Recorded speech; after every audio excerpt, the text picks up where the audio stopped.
अस्सलामु अलैकुम वरहमतुल्लाहि वबरकातुहू।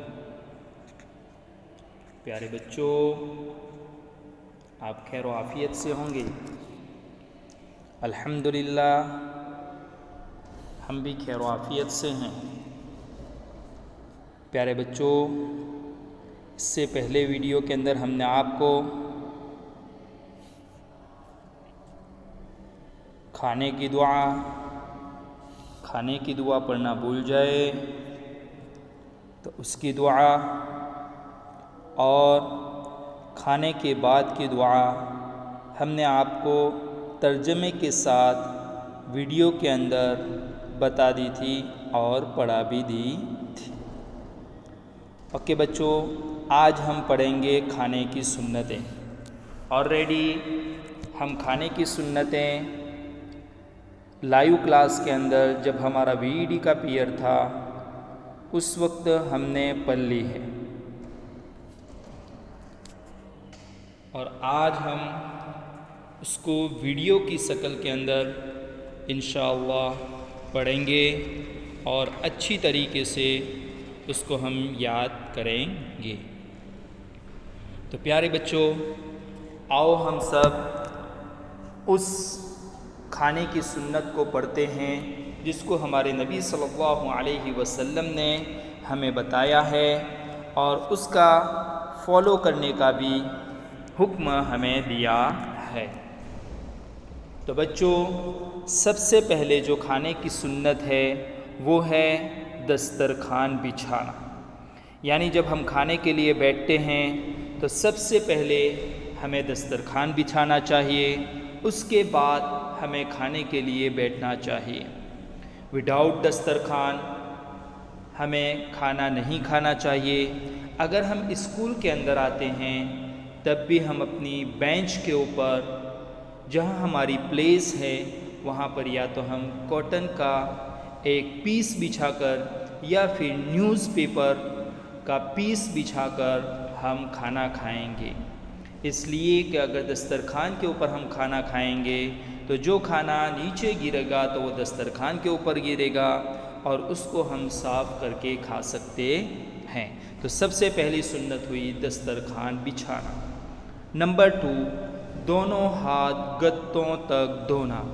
यानी जो हमारे दो हाथ हैं वो गत्तों तक धोना, यानी कांडे तक धोना। जैसे हम खाने के बाद जो हाथ धोते हैं तो वहाँ तक दोनों हाथों को धोना। जैसे कि वुज़ू के अंदर भी आता है कि सबसे पहले दोनों हाथों को गट्टों तक धोना चाहिए।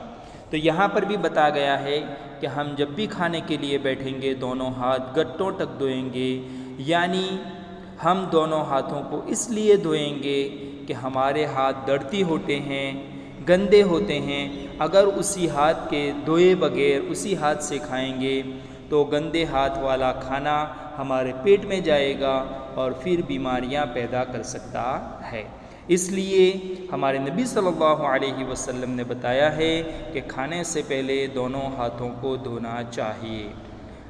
आफ्टर नंबर 3, एक जानू या दो जानू बैठना। हमने आपको ये भी बताया था कि जब हम खाने के लिए बैठेंगे तो दो स्टाइल है।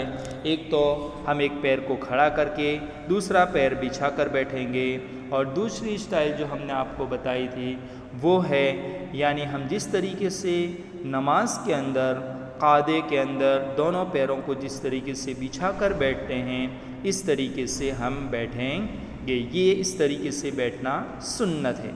हाँ, अगर किसी को कुछ प्रॉब्लम है, पैर में लगा है, पैर में दर्द है, तो वो थोड़ी देर के लिए सुन्नत का फॉलो कर ले और उसके बाद वो अपने स्टाइल के अंदर बैठ सकता है। यानी चार जानों में बैठ सकता है। जिस तरीके से उसको वहाँ बैठना अच्छा लगे इस तरीके से वो बैठ सकता है। लेकिन उसको चाहिए कि सबसे पहले कुछ टाइम के लिए सुन्नत का फॉलो कर ले। ओके, ये 3 हुए। आफ्टर नंबर 4, टेक लगाकर न खाना। यानी जब हम खाने के लिए बैठें तो किसी भी चीज़ का हम सपोर्ट न लें। हम वॉल के साथ बैठकर न खाएं या अपने हाथों को अपनी रान के ऊपर रख कर न खाएं या कमर के ऊपर रख कर न खाएं। बल्कि जब हम खाने बैठेंगे तो हम किसी भी चीज़ का सपोर्ट नहीं लेंगे। अपने बॉडी के साथ किसी चीज़ का सपोर्ट लेकर नहीं खाएंगे। ओके, नंबर 5, खाने से पहले की दुआ पढ़ना। ऑलरेडी हमने दुआ सीख ली है और हम पढ़ते भी होंगे इंशाअल्लाह ताला कि खाने से पहले की दुआ क्या है कि बिस्मिल्लाह या बिस्मिल्लाही औ बिस्मिल्लाह या बिस्मिल्लाही व अला बरकतिल्लाह। ये दुआ हम पढ़कर खाएंगे तो गोया कि हम अल्लाह का नाम लेकर खाना खा रहे हैं, इसलिए हमारे साथ शैतान शरीक नहीं हो सकता। अच्छा बच्चों, हमने आपको ये भी बताया था कि जब हम खाने के लिए बैठे तो जो छोटे बच्चे हो वो थोड़ा लाउडली बिस्मिल्लाह पढ़ ले, ताकि हमारे साथ जो फैमिली मेम्बर्स बैठे हुए हैं उनको भी दुआ याद आ जाए और वो भी दुआ पढ़ने वाले बन जाए। ओके, तो इस तरीके से हम फॉलो करेंगे दुआ का कि हम जोर से पढ़ेंगे ताकि सबको याद आ जाए और सब भी पढ़ने वाले बन जाए। नंबर 6, दाएं हाथ से खाना। यानी जब हम खाना खा रहे हो तो हम ये हमारे माइंड के अंदर रखना है कि हम कहीं लेफ़्ट हैंड से तो नहीं खा रहे हैं, इसलिए कि हर अच्छा काम राइट हैंड से शुरू करना चाहिए। तो हम खाना भी अच्छा काम है, लिखना ये भी अच्छा काम है, पढ़ना ये भी अच्छा काम है, तो हम खाने के लिए भी अपना राइट हैंड यानी दाना हाथ यूज़ करें। हाँ, अगर किसी के हाथ के अंदर कुछ प्रॉब्लम है, कोई चीज़ लगी है, वो उस हाथ से नहीं खा सकता, तो उस वक्त वो या तो स्पून के ज़रिए से खाए या फिर इससे भी नहीं खा सकता तो वो लेफ़्ट हैंड यूज़ करके खा सकता है। लेकिन जब वो अच्छा हो जाए तो फिर उसको राइट हैंड से खाना है।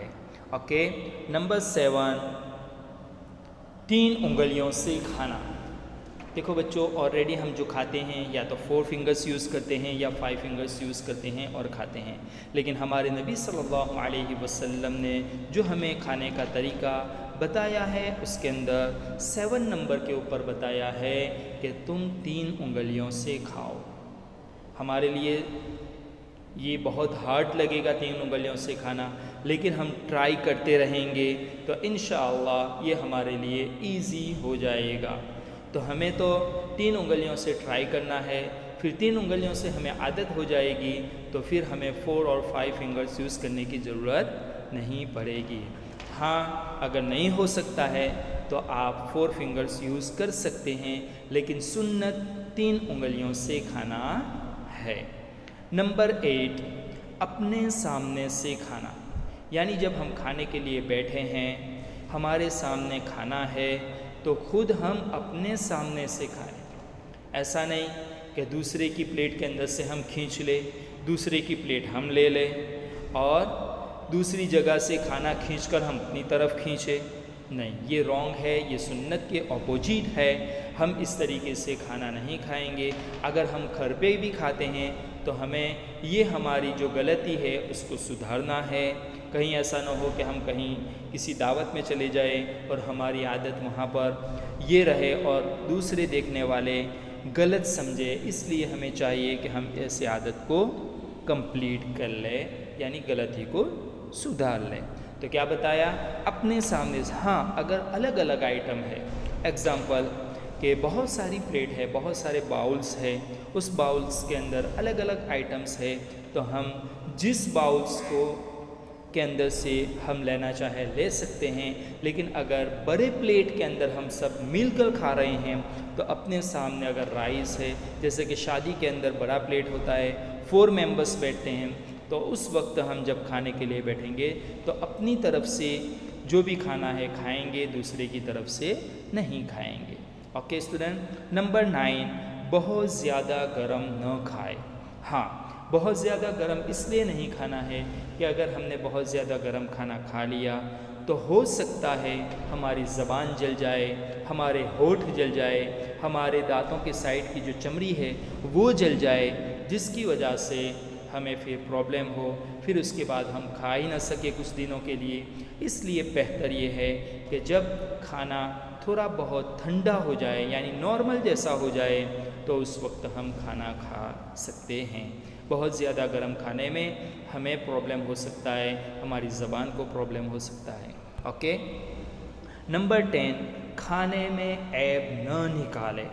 आजकल हम छोटे बच्चे जो होते हैं वो अक्सर जब हमारे मम्मी खाना बनाते हैं तो हम उसके अंदर फॉल्ट निकालते हैं, जिसको हम ऐब बोलते हैं, है ना, फॉल्ट निकालते हैं। नहीं बेटा, हमें खाने के अंदर कभी फॉल्ट नहीं निकालना है। हमारे मम्मी, हमारे फैमिली मेम्बर्स जो होते हैं वो कितनी मेहनत से खाना बनाते हैं और उसके बाद हम उसके अंदर फॉल्ट निकालें तो फिर उनको गुस्सा आता है, आपसे नाराज़ हो जाते हैं। इसलिए हमें चाहिए कि हम को अगर खाना अच्छा नहीं भी लगता तब भी हम थोड़ा बहुत खा लें ताकि हमारे पेट के अंदर वो जाए और हमारे अंदर एनर्जी आए। अगर हम खाना नहीं खाएंगे तो मम्मी को भी मम्मी नाराज़ हो जाएंगी, मैंने इतनी मेहनत करके खाना बनाया और आप लोग नहीं खाते। इसलिए हमें खाने के अंदर फॉल्ट नहीं निकालना है, जो भी खाना हमें मिले उसको खा लेना है। Okay, yes. नंबर 11, अगर लुकमा गिर जाए तो उठाकर खा लेना है। हाँ, खाते खाते अगर हमारे मुंह के अंदर से या हमारे हाथ के अंदर से कोई दाना नीचे गिर गया या रोटी का पीस गिर गया है तो हम उसको उठाकर खा लेंगे, साफ़ करके, उसको फेंक नहीं देंगे। नंबर 12, बर्तन और उंगलियों को साफ़ करना, चाट कर साफ़ करना। हमारे नबी सल्लल्लाहु अलैहि वसल्लम जब खाने से फारिग हो जाते थे तो इस तरीके से प्लेट साफ़ करते थे, गोया के वॉश करने की ज़रूरत ही नहीं रहती थी, धोने की ज़रूरत ही नहीं रहती थी, इस तरीके से साफ़ करते थे। तो हम भी अपनी उंगलियों को, मैंने आपको बताया था कि उंगलियों को किस तरीके से साफ़ करेंगे, ये भी आपको हमने लाइव क्लास के अंदर बता दिया था, उसका फॉलो करना है। और प्लेट भी हम अच्छी तरीके से साफ़ करेंगे। खाने के बाद की दुआ पढ़ेंगे। कौन सी दुआ है? अल्हम्दुलिल्लाहिल्लज़ी अतअमना व सक़ाना व जअलना मुस्लिमीन। हाँ, उसका तर्जमा भी हमने आपको बताया। तमाम तारीफ़ें अल्लाह के लिए हैं जिसने हमें खिलाया पिलाया और मुसलमान बनाया। नंबर 12, खाने के बाद हाथ धोना और कुल्ली करना। यस, जब हम खाने से फारिग हो जाए तो सबसे पहले अपने दोनों हाथों को घुटनों तक धो लें और मुंह के अंदर पानी डालकर उंगली फिरा ले तो बहुत अच्छा है। कुल्ली करना ये सुन्नत है। तो हम कुल्ली इसलिए कि हमारे दांतों के अंदर जो दाने फंसे हुए हैं या कोई और चीज़ फंसी हुई है वो कुल्ली करने की वजह से निकल जाए और हमारे दांत साफ़ हो जाए, हमारा मुंह साफ़ हो जाए। तो ओके बच्चों, इस तरीके से हम सुन्नत का फॉलो करेंगे और सुन्नत के मुताबिक हम खाना भी खाएंगे और जितनी भी हमारी लाइफ है उन लाइफ के अंदर जो जो सुन्नतें हमारे नबी सल्लल्लाहु अलैहि वसल्लम ने हमें बताई है उसके मुताबिक अपनी ज़िंदगी को गुजारेंगे। अस्सलामु अलैकुम व रहमतुल्लाहि व बरकातुहू।